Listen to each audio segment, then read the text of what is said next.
नमस्कार मित्रों, medical terminology do you know medical terminology part 4 में आप सभी का हार्दिक स्वागत है।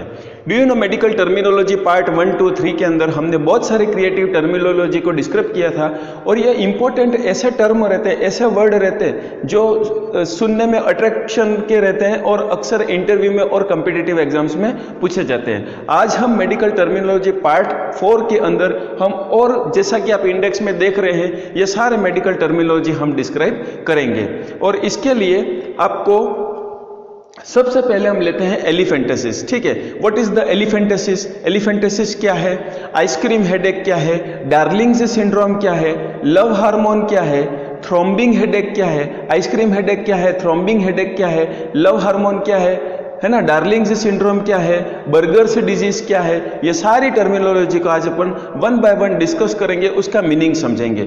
सबसे पहले हम लेते हैं एलिफेंटेसिस। वीडियो के साथ बने रहिए, पूरा वीडियो देखिए, बहुत छोटा वीडियो है और इंपॉर्टेंट वर्ड हैं जो अक्सर एम्स और सारे जो कॉम्पिटिटिव गवर्नमेंट एग्जाम्स रहते हैं उसके अंदर अक्सर पूछे जाते हैं। तो बहुत छोटे वीडियो में हम बहुत ज़्यादा चीज़ें कवर करने की कोशिश करेंगे। सबसे पहले अपन लेते हैं elephantiasis. What is the elephantiasis? Elephantiasis को अपन हिंदी में कहेंगे हाथी पांव। एलिफेंटेसिस को अपन हिंदी में क्या कहेंगे? हाथी पांव। एलिफेंटेसिस एक तरह से किसका इन्फेक्शन है? फाइलेरिया का इन्फेक्शन है। किसका इन्फेक्शन है? फाइलेरिया का। और कहां पर है? लिम्फेटिक ऑर्गन में, मतलब कि लेग के, स्पेशली पैर के अंदर, लिम्फ के अंदर, पैर के लिम्फ में क्या हो जाएगा? फाइलेरिया का इन्फेक्शन। इसीलिए इसका मेडिकल नाम क्या है? Lymphatic filariasis.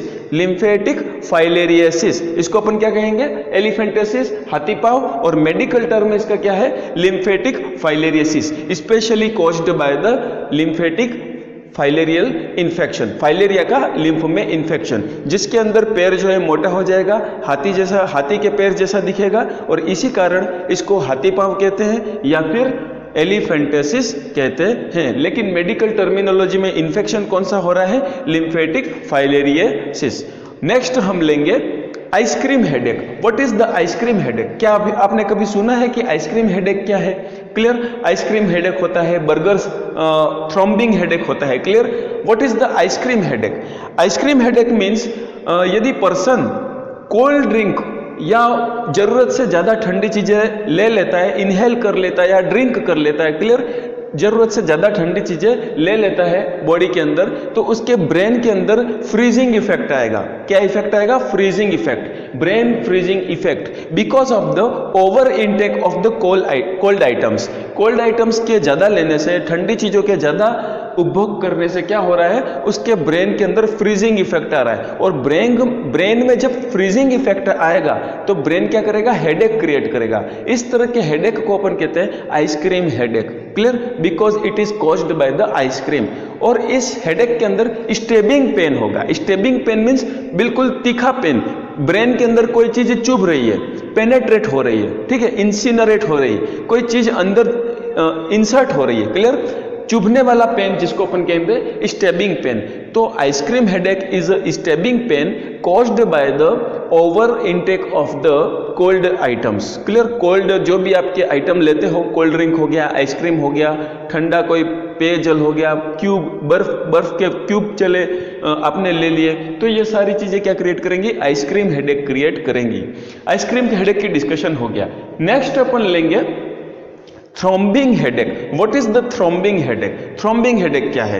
तो यदि पर्सन को स्ट्रेस ज्यादा है, पर्सन को प्रॉपर स्लीप नहीं मिल रही है, पर्सन के जो गॉगल है उसके नंबर इनकरेक्ट है, क्लियर, पर्सन टेंशन ज्यादा लेता है, उसको सोना बराबर से अच्छे से स्लीपिंग उसकी नहीं हो पा रही है, उसके जो ग्लास है ना, आई ग्लासेस है, इनकरेक्ट, उसके नंबर ऊपर नीचे हैं, मतलब एग्जैक्ट में जो नंबर लगने चाहिए वो नंबर 1-2 नंबर के कम नंबर के चश्मे यदि यूज करता है या गलती से कम नंबर के चश्मे बन गए या ज्यादा के बन गए तो इनकरेक्ट आई ग्लासेस। तो ये 2-3 मोस्ट इंपोर्टेंट फैक्टर है जो हेडेक क्रिएट करते हैं। ठीक है, आप लंबे समय तक कंप्यूटर पे काम कर रहे हो, लंबे समय तक टीवी देख रहे हो, लंबे समय तक मोबाइल वर्क कर रहे हो या लंबे समय तक गॉगल्स जो इनकरेक्ट यूज कर रहे हो या स्लीपिंग नहीं ले पा रहे हो, तो ये सारी चीजें क्या कॉज करेंगी? हेडेक कॉज करेंगी। और ये हेडेक क्या कहलाएगा? इस तरह का जो हेडेक होता है, ठीक है, इटियोलॉजिकल इस तरह से जो होने वाला हेडेक होता है, इसको अपन कहेंगे थ्रोम्बिंग हेडेक। क्लियर, थर्ड पॉइंट अपन लेंगे डार्लिंग्स सिंड्रोम या Darling's disease. What is the darling's disease? Darling's disease क्या है, लव हार्मोन क्या है, ठीक है, बर्गर्स डिजीज क्या है, सबको डिस्क्राइब करेंगे। हम लेते हैं डार्लिंग्स डिजीज, डार्लिंग सिंड्रोम। अब डार्लिंग सिंड्रोम क्या है? डार्लिंग्स नाम के साइंटिस्ट ने इस डिजीज की खोज करी, इसलिए डिजीज का नाम तो हो गया डार्लिंग्स डिजीज। लेकिन स्पेशली ये क्या है? फंगल इन्फेक्शन है। डार्लिंग्स डिजीज क्या है? फंगल इन्फेक्शन है। और कौन सा फंगस इन्फेक्शन है? Histoplasma capsulatum. कौन सा इन्फेक्शन है? Histoplasma capsulatum. हिस्टोप्लाज्मा कैप्सुलेटम के द्वारा क्या हो रहा है? इन्फेक्शन हो रहा है, फंगल इन्फेक्शन हो रहा है। जैसा कि आप फोटो में देख रहे हो, बहुत सारे prominent area on the face, पीछे बैक पे भी आपको देखने को मिल सकते हैं, लेग में भी ऐसा लगेगा कि स्किन इन्फेक्शन है। क्लियर? फंगल इन्फेक्शन है जो कि स्किन के फॉर्म में आपको इन्फेक्शन दिखाई दे रहा है, histoplasma capsulatum. And this particular condition is known as the darling's disease. प्यार से हम इसको क्या कहेंगे? Darling's disease. Clear? Lovely name है। नेक्स्ट हम लेंगे love hormone. What is the love hormone? Love hormone क्या है? बहुत से लोग जानते हैं लव हार्मोन जो है ऑक्सीटोसिन को कहते हैं। किसको कहेंगे? ऑक्सीटोसिन को। क्यों? क्योंकि लव हार्मोन ऑक्सीटोसिन हार्मोन जो है ये इमोशनल एक्साइटमेंट को क्रिएट करेगा, इमोशनल अटैचमेंट, इमोशनल अट्रैक्शन के लिए रिस्पॉन्सिबल है। और जब मेल और फीमेल, जब कपल के लिए कौन मेन रोल प्ले करता है? ऑक्सीटोसिन। बिगनिंग में, स्टार्टिंग में, क्लियर, बिगनिंग में जब हार्मोन जो फंक्शन करता है वो ऑक्सीटोसिन रहता है, और इसी कारण से यहाँ से उनका बॉन्डिंग प्रोसीजर स्टार्ट होता है, और इसीलिए इस हार्मोन को अपन लव हार्मोन कहते हैं। Oxytocin also known as the love hormone, oxytocin also known as the pitocin. Pitocin, PITO है ना, पिटोसिन। नेक्स्ट हम लेंगे Buerger's disease. What is the Buerger's disease? Clear? Darling syndrome हमने देखा, लव हार्मोन हमने देखा, अब आगे हैं बर्गर्स डिजीज। अब बर्गर डिजीज मींस आपको ये समझना है कि बर्गर आप ऐसे पकड़ते हो। क्लियर? बर्गर ऐसे पकड़ते हो मतलब कि आपके बॉडी का वो पार्ट जो बर्गर को टच कर रहा है, मतलब कि फिंगर टिप। तो फिंगर टिप जो है वो इन्फेक्शन के कारण से क्या हो जाएंगी? उनके टिश्यू डीजनरेट हो जाएंगे और ब्लैक डिस्कलर्ड हो जाएंगी, जैसा कि आप इसमें डायग्राम में देख रहे हो। क्लियर? डायग्राम में जैसे कि आप देख रहे हो कि फिंगर जो है वो क्या हो गई? ये डिस्कलर्ड हो गई। ये लेग की फिंगर में भी हो सकता है। Peripheral endings of the body की जो पेरिफेरल एंडिंग है वहां से वो इन्फेक्शन स्टार्ट होता है और धीरे धीरे उसका क्या हो जाएगा? डीजनरेशन। और ये भी एक तरह से क्या है? इन्फेक्शन। इस पर्टिकुलर कंडीशन में क्या होता है कि आपके जो फिंगर टिप्स हैं, है ना, पेरिफेरल फिंगर टिप्स हैं, इस पेरिफेरल फिंगर टिप के अंदर क्या होगा कि जो ब्लड वेसल्स हैं, आर्टरी है ना, एनजीओ वर्ड यूज करते हैं। ब्लड वेसल के लिए कौन सी वर्ड यूज करेंगे? एनजीओ।